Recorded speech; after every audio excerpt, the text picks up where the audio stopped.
So there's quite a few things on these 64.5 cars that are different from 65s, particularly the interiors. So I may do a few short videos to cover some of these things. But to start off, this car has an original set of door sill plates that have these square corners on them. A 65, that corner would be, I'm talking about this corner right here, that corner would be rounded off.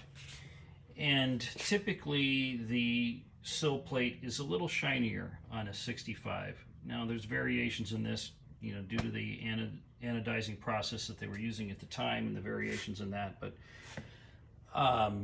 generally speaking, the 64.5 cars with these square corners are going to have a finish that's more like this. And I'm trying to get this at an angle that you can really see that this isn't super shiny here. It's not buffed and polished. It's anodized.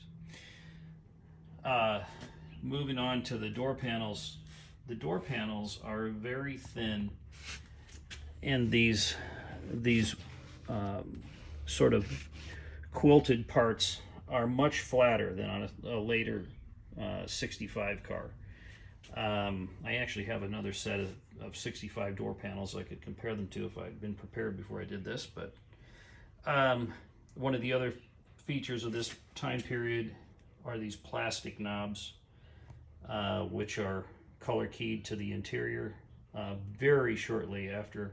And even, you know, there's a mix of cars. I've seen cars, in fact, my other 64.5 June built convertible does not have the color keyed plungers. It actually has the chrome ones that were used later in 65. So a little bit different again. Interior wise here, all of the instrumentation, including the horn and the buttons and everything in here, is all original. Where the parts weren't in good enough shape, in my opinion, to present the car, I had them re-chromed. And that can be somewhat of a daunting task for a chrome plater. You've really got to find a good guy who knows what he's doing, especially to do a horn rim like this. But I really wanted the original. I wanted that, you know, everything's to be exactly as it was when the original owner first bought the car and saw it, fell in love with it, and so forth. The dash pad is another one of these interesting things. It's different than on a 65.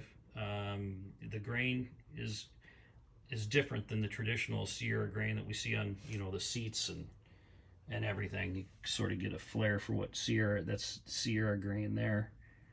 And then up here you can see how different this is, and even the shape of it is a little bit different than on a 65. But that's the original dash that was in here. I went through and restored it.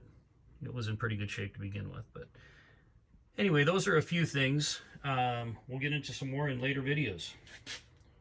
Hope you enjoyed it.